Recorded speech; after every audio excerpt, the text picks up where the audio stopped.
Selamat sejahtera dan selamat petang. Kami seramai 12 orang daripada kumpulan 5 akan membentangkan pembentangan bab dalam modul yang bertajuk Perlembagaan Persekutuan sebagai tapak integrasi dan wahana etika dan peradaban. Perlembagaan Persekutuan Malaysia merupakan undang-undang utama dan tertinggi di Malaysia.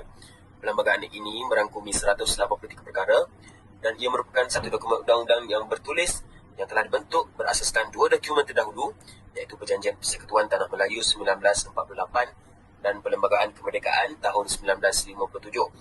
Perlembagaan ini diwujudkan supaya sistem pemerintahan di Malaysia ini dapat dijalankan dengan adil. Perlembagaan Persekutuan berperanan sebagai tapak integrasi dan wahana etika dan peradaban. Sebagai rakyat Malaysia, kita perlu tahu apakah itu definisi dan konsep perlembagaan. Perlembagaan adalah kumpulan peraturan berkaitan pentadbiran sesebuah negara, mencipta 3 institusi pentadbiran negara, iaitu Badan Perundangan, Badan Eksekutif dan Badan Kehakiman. Ia juga mempunyai peruntukan berkaitan kuasa dan peranan 3 institusi dan meletakkan had kepada kuasa ketiga-tiga badan tersebut. 3 institusi pentadbiran negara yang saya perkatakan tadi ialah yang pertama, Badan Eksekutif. Badan Eksekutif merupakan badan pembuat dasar kerajaan persekutuan. Badan kedua, Badan Kehakiman. Ketua Kehakiman ialah Ketua Hakim Negara atau Ketua Hakim Mahkamah Persekutuan. Yang ketiga adalah Badan Perundangan. Kuasa perundangan iaitu kuasa menggubal undang-undang di peringkat kerajaan dan persekutuan. Bagaimana pula konsep perlembagaan di dalam konteks Malaysia? Perlembagaan Persekutuan adalah sebuah dokumen bertulis. Ia menjadi simbol kemerdekaan dan kedaulatan negara, menyediakan asas kenegaraan Malaysia serta berasaskan kontrak sosial. Ia diluluskan melalui pengesahan undang-undang berasaskan kepada Perjanjian Persekutuan Tanah Melayu 1957. Perjanjian tersebut ditentangani pada 5 Ogos 1957 oleh Wakil Yang Maha Mulia Baginda Queen dengan raja-raja bagi negeri-negeri. Persefahaman ini dianggap sebagai kontrak sosial demi kepentingan hak serta warisan asal negara. Apakah yang dimaksudkan dengan tapak integrasi? Tapak integrasi adalah wahana sosial. Dari segi definisi, integrasi adalah satu proses yang menyatukan pelbagai kelompok dalam masyarakat melalui satu identiti bersama. Konsep integrasi adalah salah satu proses bagi mewujudkan identiti nasional dalam kalangan kumpulan yang terpisah dari segi kebudayaan, sosial dan lokasi dalam sebuah unit politik.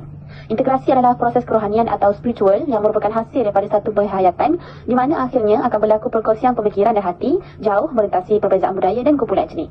Integrasi juga merupakan satu proses penyatuan antara kumpulan manusia yang berbeza dari segi latar belakang status sosial dan budaya untuk membentuk entiti yang mempunyai pegangan norma serta mengamalkan kehidupan bersama. Apakah ciri-ciri bagi tapak integrasi? Yang pertama, sebuah ruang sosial abstrak dan nyata. Yang kedua, satu titik pertemuan untuk kelompok-kelompok strategik. Yang ketiga, proses pertemuan berasaskan prinsip tawar-menawar, perundangan dan pengantaraan. Yang terakhir, usaha membina tapak integrasi diterapkan dan menuju ke arah penyatu paduan.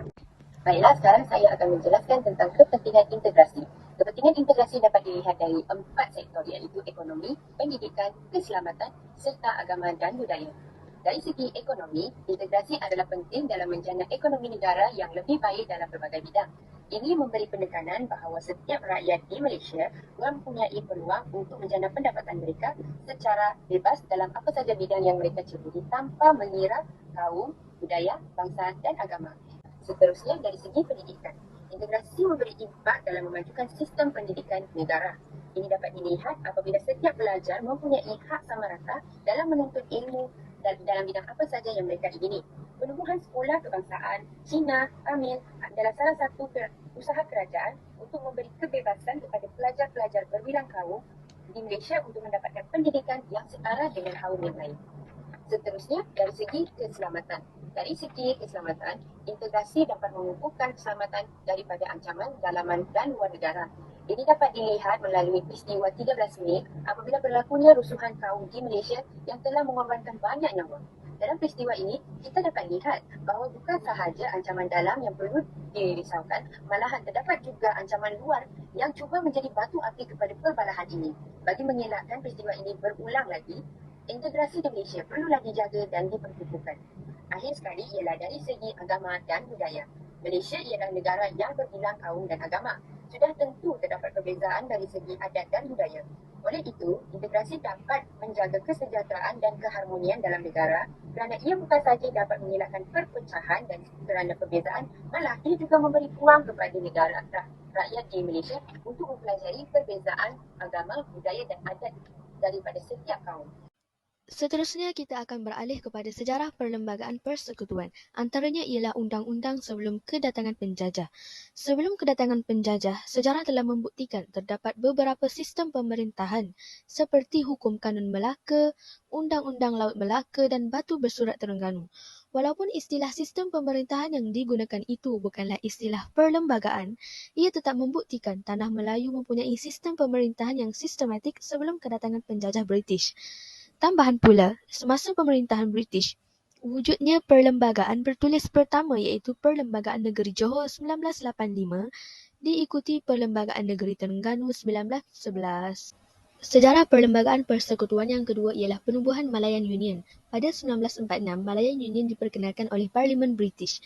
Ia diperkenalkan bagi menyatukan dan meningkatkan kecekapan pengurusan negeri-negeri Melayu bersekutu, negeri-negeri Selat dan negeri-negeri Melayu tidak bersekutu. Selain itu, British mahu ia menjadi asas dalam persediaan masyarakat tempatan untuk memerintah negara sendiri. Dalam masa yang sama, British menyimpan perasaan anti-Melayu dan ingin melemahkan kuasa Raja-Raja Melayu kerana orang Melayu telah bekerjasama dengan pihak Jepun. Okey, baiklah, terdapat beberapa ciri Malayan Union yang diperkenalkan. Yang pertama ialah semua negeri Melayu disatukan kecuali Singapura. Yang kedua, kedaulatan Raja-Raja Melayu dihapuskan kecuali dalam hal agama Islam dan adat istiadat Melayu sahaja. Dan yang terakhir, hak kerakyatan dibahagi sama dengan semua orang tanpa mengira bangsa dan keturunan. Yang ketiga adalah penubuhan Persekutuan Tanah Melayu. Pada tahun 1948, British membatalkan Malayan Union akibat tentangan yang kuat dari orang Melayu. Setelah ketiadaan Malayan Union, Jawatan Kuasa Kerja ditubuhkan pada Julai 1946 yang diwakili oleh 4 wakil Raja-Raja Melayu, 2 wakil UMNO dan 6 pegawai British. Jawatan kuasa ini berperanan untuk membina sebuah perlembagaan baru yang diterima oleh orang Melayu. Dengan itu, terbentuklah Perlembagaan Persekutuan Tanah Melayu yang diisytiharkan pada 1 Februari 1948. Yang keempat, kerjasama etnik, CLC, pilihan raya dan perikatan ke arah kemerdekaan. Jabatan Kuasa Perhubungan Masyarakat 1949 yang terdiri daripada pelbagai etnik ditubuhkan demi menyelesaikan sesetengah masalah perundangan yang timbul, terutama sekali yang berkaitan perlembagaan, politik dan ekonomi. Selain itu, pilihan raya umum yang pertama dilakukan dan ianya memberi implikasi yang besar kepada hubungan etnik di Malaysia kerana berlakunya kerjasama dan toleransi antara orang Melayu dan bukan Melayu. Dalam rundingan kemerdekaan, segala perbincangan dihasilkan dalam satu laporan setebal 20 halaman. Misi rombongan dari Persekutuan Tanah Melayu berjaya mendapatkan persetujuan kerajaan British untuk memberikan kemerdekaan kepada Tanah Melayu melalui satu perjanjian yang dikenali sebagai Perjanjian Kemerdekaan Tanah Melayu pada 8 Februari 1956. Dalam rundingan itu, kedua-dua pihak bersetuju untuk membentuk Suruhanjaya Perlembagaan yang berperanan merangka perlembagaan kemerdekaan tanah air kita. Hasil persetujuan di London pada 8 Mac 1956, setelah mendapat persetujuan Raja-Raja Melayu, Kerajaan British mengumumkan pembentukan Suruhanjaya Perlembagaan Persekutuan Tanah Melayu atau yang dikenali sebagai Suruhanjaya Red yang ditubuhkan pada 21 Mac 1956. Suruhanjaya ini memulakan tugasnya pada akhir bulan Jun 1956. Antara tugas Suruhanjaya Red adalah membincangkan, menyusun dan merangka Perlembagaan Persekutuan Tanah Melayu yang merdeka. Suruhanjaya ini telah dinamakan sempena nama pengurusnya iaitu seorang Hakim Mahkamah Rayuan England, Lord William Reid, dan disertai ahli-ahlinya iaitu Sir Ivor Jennings daripada England, Sir William Mackle yang juga merupakan bekas Governor General Australia, Tuan B. Malik yang merupakan Hakim Mahkamah Tinggi India dan juga Tuan Abdul Hamid dari Pakistan. Termaru juga Suruhanjaya Perlembagaan Persekutuan Tanah Melayu dalam menjalankan peranannya adalah seperti berikut. Memeriksa aturan perlembagaan yang wujud di seluruh tanah Melayu dengan mengambil kira kedudukan dan martabat Ratu England dan Raja-Raja Melayu. Seterusnya, memberikan cadangan terhadap perlembagaan persekutuan sebagai satu unit tunggal, bebas dan berkerajaan sendiri dalam lingkungan Commonwealth berdasarkan demokrasi berparlimen dengan dua Dewan Perundangan iaitu Dewan Rakyat dan Dewan Negara.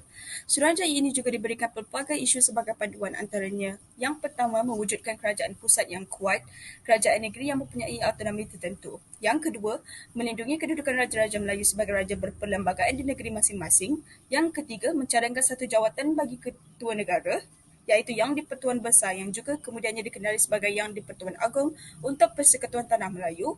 Yang keempat, mengadakan satu bentuk kewarganegaraan bagi persekutuan. Yang kelima, menjaga kedudukan istimewa orang Melayu dan kepentingan sah kaum lain. Dan antara langkah-langkah yang diambil oleh Suruhanjaya RED adalah meminta cadangan dari semua penduduk yang berminat secara bertulis ataupun lisan. Suruhanjaya ini telah menerima memorandum bertulis daripada pelbagai pihak untuk diteliti dan sebanyak 131 memorandum bertulis telah diterima. Memorandum ini berkaitan dengan corak pentadbiran, kewarganegaraan dan kedudukan istimewa orang Melayu, bahasa serta pendidikan.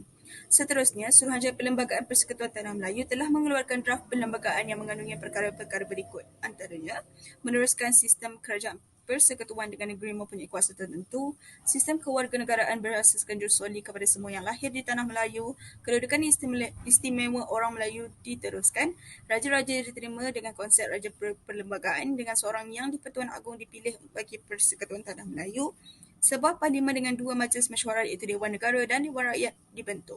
Dan antara reaksi yang telah diterima terhadap draft Perlembagaan Persekutuan Tanah Melayu ini adalah terdapat ahli UMNO yang tidak bersetuju dengan konsep kerakyatan jurusoli kerana bimbang kedudukan istimewa orang Melayu akan tergugat. Pada 9 Mei 1957, Tunku Abdul Rahman, Dato' Abdul Razak Ongki Ilin dan VT Sambatan telah berlepas sekali lagi ke London untuk berbincang dengan kerajaan British tentang isu kewarganegaraan dan beberapa isu yang belum muktamad. Dan terdapat beberapa perubahan dan pindaan telah dibuat pada draft perlembagaan. Bagi langkah yang seterusnya, hasil pindaan telah disembah berkenan dan dibincangkan dalam Majlis Raja-Raja. Draft ini kemudiannya dibawa ke Majlis Perundangan Persekutuan untuk dibincangkan dan dibentangkan serta dibahaskan pada 10 Julai 1957 sehingga 11 Julai 1957.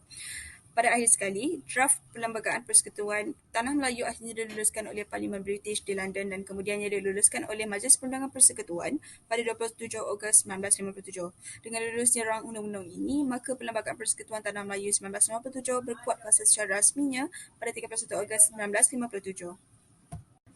Seterusnya, terdapat beberapa perkara yang telah dipetik daripada laporan Suruhanjaya RED, antaranya 2 persefahaman telah dicapai pada persidangan London berhubung dengan terma rujukan Suruhanjaya Perlembagaan. Dan yang pertama, perlu difahami bahawa tiada apa-apa dalam terma rujukan yang dicadangkan oleh Suruhanjaya Perlembagaan telah diambil sebagai dalam apa-apa cara mendahului kedudukan Duli Yang Maha Mulia Permaisuri berhubung dengan penempatan Pulau Pinang ataupun Melaka. Dan kedua, Subsection 4 terma rujukan ini tidak boleh dianggap sebagai menghalang Suruhanjaya daripada membuat cadangan yang akan membenarkan subjek British atau rakyat Duli yang teramat mulia raja-raja untuk mengekalkan status mereka sebagai sedemikian selepas mereka memperolehi kewarganegaraan bersama yang dicanangkan. Dan apa yang hendak disampaikan di sini adalah kedudukan Suruhanjaya RED ini juga perlu difahami dengan betul kerananya Suruhanjaya ini tidak memiliki kuasa kedaulatan untuk mengumbal undang-undang, akan tetapi fungsi mereka ni berfungsi sebagai penderaf atau pencadang kepada pemegang kuasa kedaulatan yang diamalkan oleh pertimbangan Jawatan Kuasa Kerja Perlembagaan dan serta akhirnya akan dipersetujui oleh Raja-Raja Melayu melalui enactment negeri-negeri ataupun ordinan persekutuan. Seterusnya kita pergi kepada platform integrasi. Tapak integrasi ini mempunyai 3 peringkat iaitu makro, meso dan mikro. Pertama makro iaitu atas ke bawah. Antaranya Perlembagaan Persekutuan. Perlembagaan Persekutuan ialah memperakui pembinaan negara bangsa Malaysia dan ia dipersetujui oleh ramai pemimpin dan pejuang kemerdekaan negara. Antaranya ialah Tunku Abdul Rahman dan Tun Tan Cheng Lock. Ia menggariskan pasak negara iaitu kedudukan raja berperlembagaan, Islam ni sebagai agama persekutuan, bahasa Melayu ni sebagai bahasa kebangsaan dan kedudukan istimewa orang Melayu serta beberapa lagi. Seterusnya ialah Jabatan Perpaduan Negara dan Integrasi Nasional. Jabatan ini dianggotai oleh pelbagai kementerian dan agensi. Antaranya ialah Kementerian Dalam Negeri, Jabatan Kemajuan Islam Malaysia JAKIM dan beberapa agensi lain yang berkaitan lah. Jabatan ini perlu mencari penyelesaian terhadap isu-isu perkauman dan agama, isu-isu tentang perpaduan di media sosial, berlakunya penyebaran berita-berita palsu dan berunsur fitnah agar dapat meyakinkan masyarakat supaya tidak mudah percaya dengan isu dan berita sensitif. Jabatan ini juga boleh meningkatkan penghayatan dan pengamalan prinsip rukun negara kepada pelajar-pelajar sekolah. Akhir sekali, wawasan 2020 lah.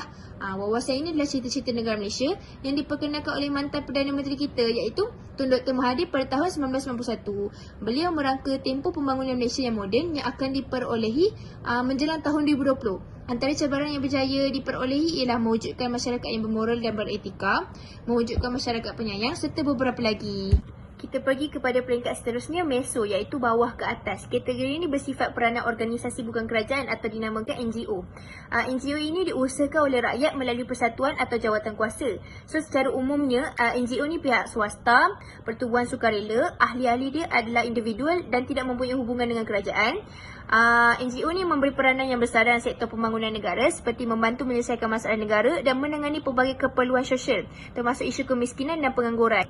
So, kita pergi kepada kategori yang terakhir, mikro, iaitu inisiatif dari akar umbi di mana rakyat perlu memberi peranan yang penting dengan menggunakan platform mikro ini. Yang pertama ialah tapak integrasi tidak rasmi. Contoh dia street wedding. Street wedding ni majlis perkahwinan di jalanan atau apabila kita menghadiri majlis perkahwinan saudara mara kita atau kenalan kita, ia diadakan di taman-taman perumahan. Selain diadakan di dewan-dewan besar. So, ia akan menimbulkan suasana yang sesak dan kawasan yang terhad dengan kehadiran ramai jemputan. Akan tetapi, pernahkah kita dengar pasangan pengantin didakwa di mahkamah kerana menganjurkan majlis perkahwinan di kawasan taman perumahan? Tidak pernah kan? Hal ini kerana perpaduan yang wujud dalam kalangan rakyat Malaysia, iaitu betul ansur dan sikap saling memahami tanpa mengira agama dan budaya. Seterusnya, rumah terbuka. Rumah terbuka diadakan oleh setiap rakyat Malaysia apabila musim perayaan. Rakyat Malaysia akan kunjung mengunjungi walaupun berlainan kaum. Disebabkan itu, lahirlah ciri sensitiviti dalam setiap agama sejurus dapat menghormati adat rasa masing-masing. Yang terakhir ialah penerimaan budaya. Hal ini perlu diterapkan oleh setiap rakyat Malaysia, tidak kira kaum dan agama. Perkara ini boleh dipupuk sejak dari kecil lagi. So, setiap agama dan kaum perlulah ambil kira tentang aspek pemakaian, makanan dan upacara. Baiklah, seterusnya kita pergi kepada kesan perlembagaan dijadikan sebagai tapak integrasi. Jadi, kesan yang pertama ialah Perlembagaan Persekutuan Tanah Melayu 1957 dan Perlembagaan Malaysia 1963 menyatakan bahawa bahasa kebangsaan adalah bahasa Melayu. Jadi, bahasa Melayu telah dijadikan sebagai bahasa rasmi. Kesan yang kedua ialah agama Islam menjadi agama persekutuan. Namun, agama lain tetap boleh diamalkan dengan aman dan damai. Kesan yang ketiga ialah setiap orang mempunyai hak untuk mengamalkan agamanya dan mengembangkan agama masing-masing. Kesan yang keempat, menjamin kesabilan politik dan sistem pentadbiran negara. Kesan yang kelima, menjamin keselamatan dan kesejahteraan rakyat. Dan kesan yang terakhir ialah melindungi kepentingan semua kaum dengan jaminan keadilan sosial antara kaum. Terdapat 8 kerangka asas perlembagaan. Yang pertama ialah negara persekutuan, kedua ialah Islam agama bagi persekutuan, yang ketiga ialah perlembagaan undang-undang tertinggi, yang keempat elemen warisan, yang kelima adalah kewarganegaraan yang sama, keenam kebebasan asasi, ketujuh prosedur pindaan perlembagaan dan yang terakhir ialah menangani ancaman keselamatan. Kerangka asas yang pertama adalah negara persekutuan. Apakah itu negara persekutuan? Negara persekutuan ni adalah penyatuan beberapa negeri yang mempunyai sebuah kerajaan persekutuan serta beberapa buah kerajaan negeri. Terdapat 5 ciri-ciri umum negara persekutuan. Yang pertama adalah mempunyai perlembagaan bertulis. Yang kedua adalah perkongsian kedaulatan. Yang ketiga adalah negeri-negeri diberikan kuasa autonomi sebagaimana yang dipersetujui. Yang keempat, mahkamah paling tinggi yang mentafsir perlembagaan. Dan yang terakhir adalah layanan sama rata antara negeri-negeri. Yang kedua ialah Islam sebagai agama persekutuan. Islam dijadikan sebagai agama rasmi persekutuan, tetapi agama lain masih boleh diamalkan dan digunakan. Dalam perkara 3 juga turut menjelaskan bahawa setiap rakyat diberikan kebebasan agama. Yang kedua ialah kedudukan raja-raja sebagai ketua agama di negeri-negeri melainkan negeri yang tidak mempunyai raja. Yang ketiga ialah perundangan pelaksanaan dan pentadbiran Islam hendaklah menurut perlembagaan. Dan yang terakhir ialah semua negeri dalam persekutuan kecuali Sarawak juga telah menjadikan Islam sebagai agama negeri. Yang ketiga ialah Perlembagaan Persekutuan Undang-Undang Tertinggi. Apakah itu perlembagaan? Perlembagaan ialah satu dokumen yang mengandungi semua susunan peraturan dan undang-undang dasar yang dianggap penting bagi pemerintahan dan pentadbiran sesebuah negara. Seperti yang kita tahu, rukun negara ketiga ialah keluhuran perlembagaan. Dalam konteks ini, semua polisi ataupun dasar pentadbiran negara hendaklah selaras dan tidak boleh bercanggah dengan mana-mana peruntukan perlembagaan. Perlembagaan juga adalah rujukan pertama sebagai sumber perundangan dan pentadbiran. Dalam perkara 4-1, semua undang-undang yang bercanggah dengan perlembagaan adalah dianggap sebagai undang-undang yang tidak sah.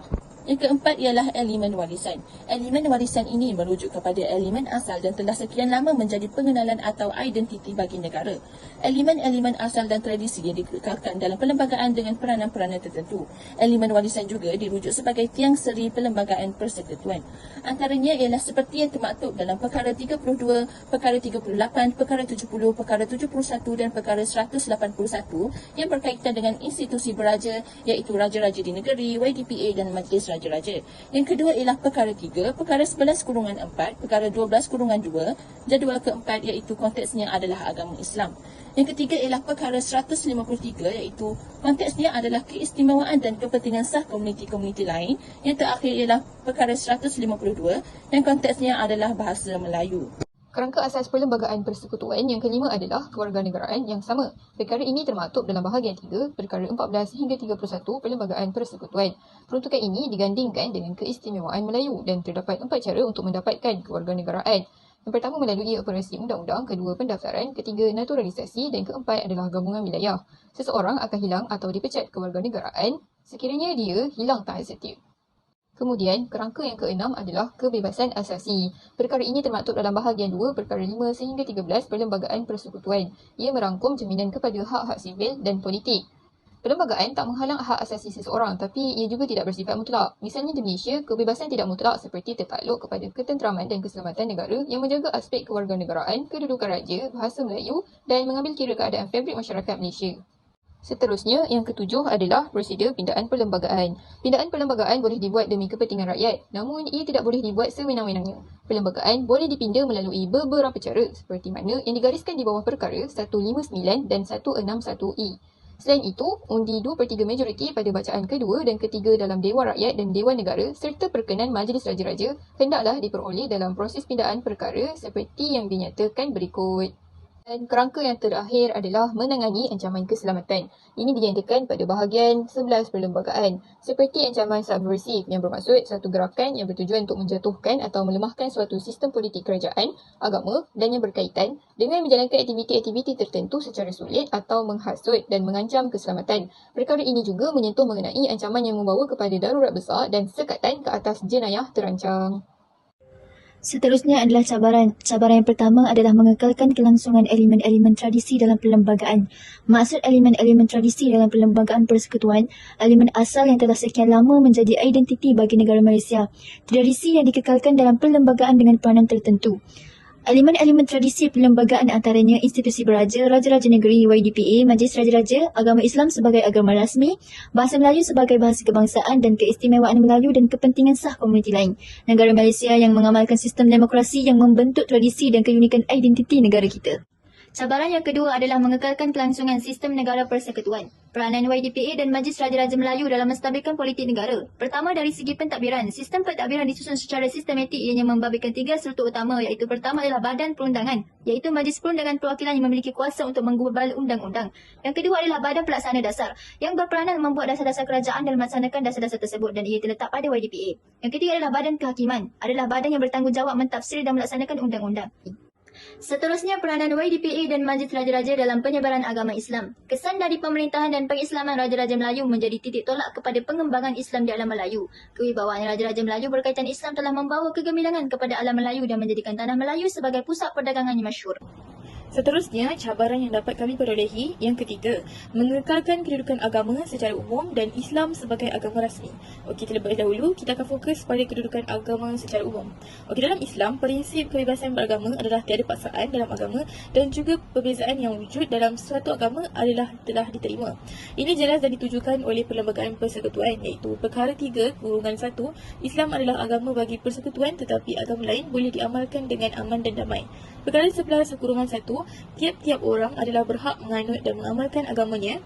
Perkara 12/3, tiada sesiapa pun boleh diwajibkan menerima apa-apa agama atau mengambil bahagian dalam apa-apa upacara atau sembahyang sesuatu agama yang lain daripada agama sendiri.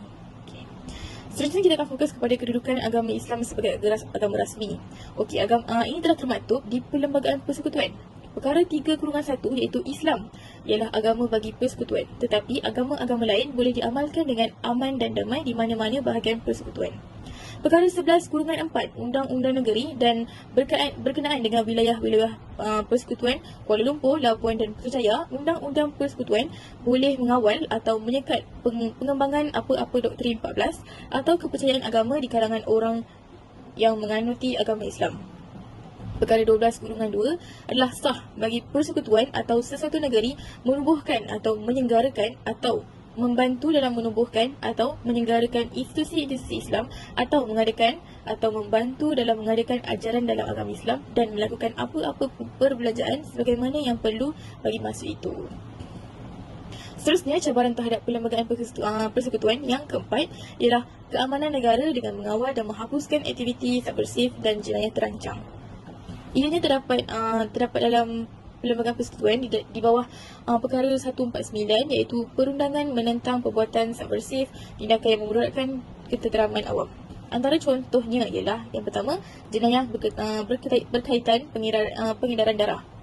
Corak jenayah ni telah menunjukkan kecenderungan menggunakan kekerasan melampau termasuklah sehingga kepada penguatkuasaan undang-undang. Seterusnya, jenayah subversif yang dapat kami keluarkan adalah yang kedua, budaya digital dan impak sosial.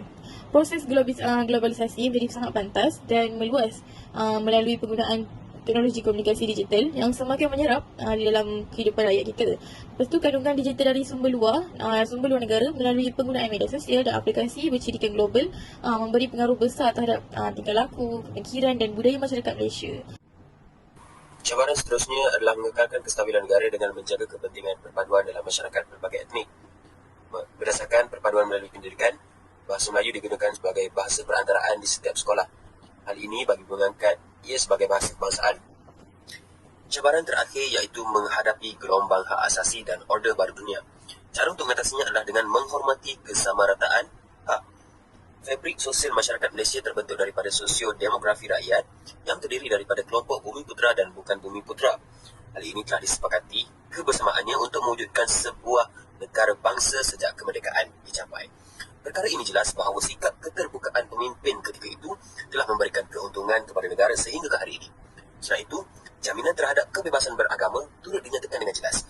Amat penting setiap individu memahami dan menghormati akan hak setiap warga negara yang bernaung di bawah Persekutuan Malaysia. Hal ini perlu kepada penghayatan dalam mengamalkan konsep sebuah negara majmuk. Di sini dapat kami simpulkan bahawa Perlembagaan Persekutuan merupakan sumber undang-undang utama bagi negara yang merdeka dan berdaulat dan merupakan satu sistem pemerintahan yang unik. Ia dapat mengelakkan perselisihan faham di dalam semua aspek, sama ada politik, institusi beraja, perihal agama dan sebagainya. Namun, tanpa perlembagaan yang dikatakan undang-undang tertinggi ini, masyarakat tidak akan mampu untuk mencapai tahap etika dan menerapkan nilai-nilai murni antara satu sama lain.